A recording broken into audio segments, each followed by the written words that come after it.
So, Bob, we have to ask, how surprised were you? Surprised enough, I'm not going to tell you guys again.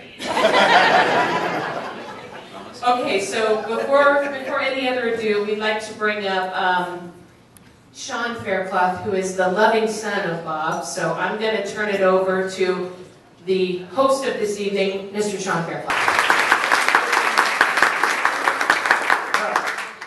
Loving son, I've gathered you here to complain about my father. I needed an audience, you know. Oh, I didn't know it was a First of all, about my dad, there's the fact that he was a teetotaler, So, it's hard to know these sanctimonious non-drinkers. I'm just limbering up about my dad. As Reagan said, I paid for this microphone, so I get to complain about my dad all I want. In fact, the first thing I do in my book is complain about my parents. And so I'm going to do a dramatic reading from my book. And by the way, it's going to be available in paperback as you go out. These are the first words of my book. Early in high school, I had acne, braces, and perpetually crooked glasses. And my parents dressed me in polyester.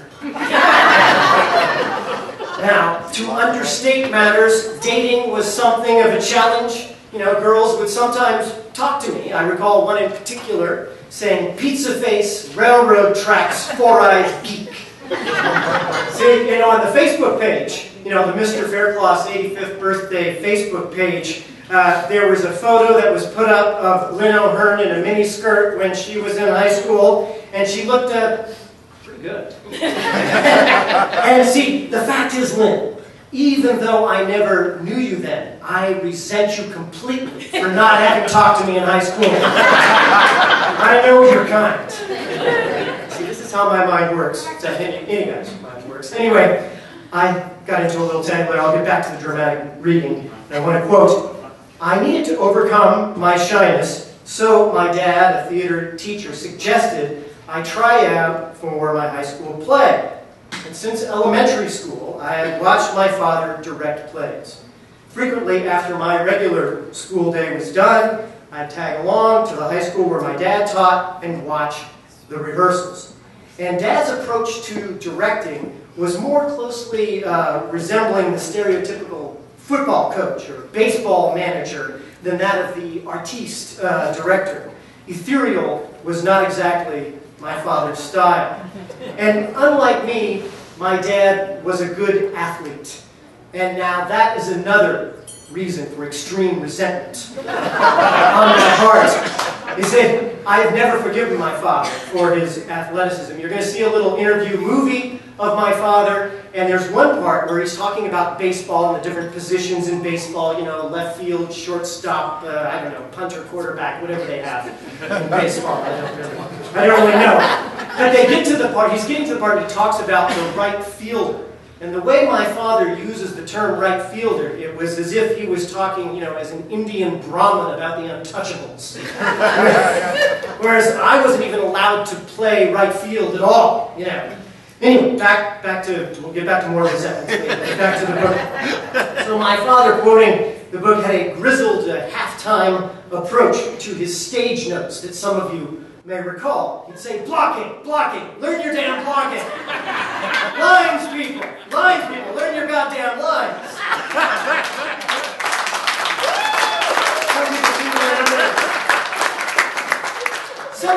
Sometimes, my father would issue compliments, but they were concise.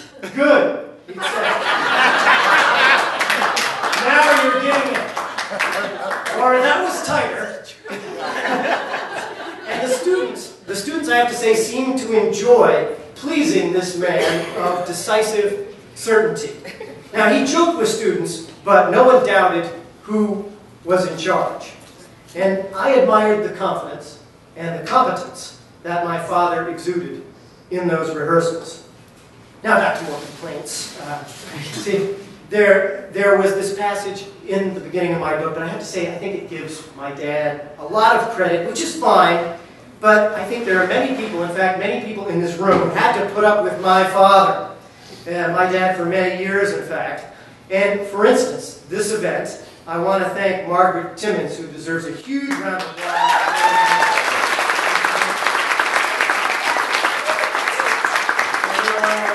Perhaps slightly a bit of a pain in the neck, so I thank her as well. Linda McNally-McGee, Sue Foster, Jody Wonderprada, thank all of you. My sister Maureen did a tremendous amount of work tracking down the missing people for this event. You know, it may have got a little obsessive on my part when I started putting people's names on milk cartons. But, you know, I wanted to see who we could bring together. And in fact, many of you in this room did research online and found people that hadn't been known for years and brought them together for this event. And we got people. We got people from a long way. Tim Labina from the Bay Area came down for this event. Sue Foster from Arizona. John Case from Houston. Melissa Rector Hughes from Texas. And we're going to have David Beta, who will be singing later this evening. David flew all the way from New York for this event. Recently, David was in the show In the Heights, and David won Best Featured Actor in a touring musical and got fantastic reviews in The Hollywood Reporter for his work, so I'm looking forward to hearing him perform after the dinner. And really, everyone in this room, I think, one way or another, had to put up with my father. So later tonight, there will be toasts, or as they are otherwise known, an opportunity to complain about my father. But one person more than any other has had to put up with my dad for half a century. Just think of bearing that cross. My mom taught at Haskell. Many of you might know Haskell. Since we're on complaining, or since I'm on complaining, I had my mom as a teacher at Haskell. And one morning, we were doing the pledge.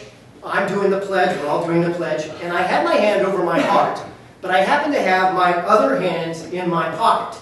She stopped the class, she pointed at me, and said, "Young man, you show respect for that flag, and get your hand out of your pocket." You can see the kind of psychological pain. Of course, I don't ever put my hand in my pocket with pledging the flag anymore. And my mom, as a teacher, worked into the night grading papers. No computer grading in those days, hand grading all of those papers into the night. And then after correcting the papers, my mom would create costume after costume after costume for show after show after show for my dad and for many of you in this room. And that is...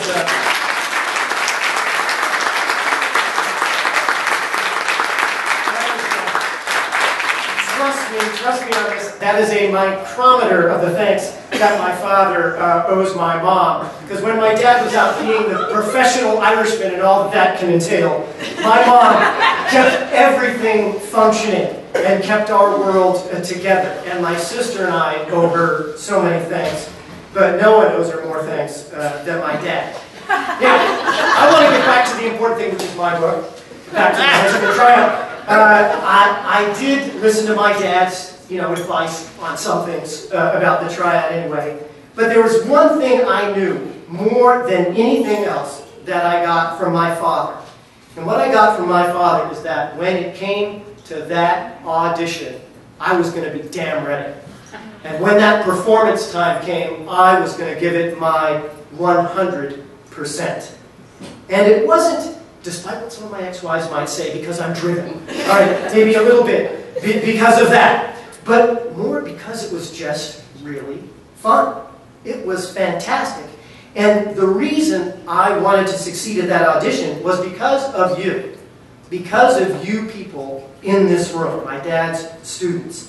Because I remember when I was like 10, 11, 12 years old, going to these high school play rehearsals. And I remember one time in particular, it was backstage, it's the opening night of a show. People are just getting ready for that first big opening night of a show. And I gotta say, some of the most fun memories of my childhood are watching many of you prepare for a show. And watching those rehearsals and watching people listen to my father's stage notes. And this one time in particular, just before the show went up on opening night, students are starting, all of a sudden they start spontaneously to sing, and they're singing this kind of humorous song, but it's kind of like a gospel feel, a call and refrain kind of thing going on. And all the while people are putting on makeup and they're putting on costumes and they are singing. I'm not talking about humming, they are singing full bore at the top of their voices. And I'm thinking, I never had this much fun in school. It was really fantastic. And it was something that made me excited. And when I tried out my first time for a high school play, I was auditioning for that. I was auditioning to have that kind of fun and that kind of engagement. And it is my father, in large part, that was able to create that kind of an atmosphere that I've remembered for the rest of my life. And you're going to see in this video here that in our family anyway, FDR and the Kennedys meant something to our family, and some people thought of that as something different than theater. But for us it was not different, because what I felt that I learned from my father and from my family was that when it came to be your time, when it was your time to go up on that stage, you gave it 100% and you did it with a smile and you made it all fun. And that's what I felt like that I learned. And for me, whether it was practicing law or starting a children's museum or being in elective office or writing my book, I always knew that I fell short. I fell short of being the best. But I also always knew from my father that that's what we were going to shoot for, and we were going to have a hell of a good time doing it. And my memories of you, of these students, singing before that show and joking and laughing, and with that tension, the test of performance about to happen, that tension but that fun simultaneously in the air, is for me a message that's stuck with me for the whole rest of my life. Now, my dad was a good actor, a very good actor, but maybe his greatest gift was the ability to make us want to do our damnedest every single time, and then tell a joke and do a song after we're done.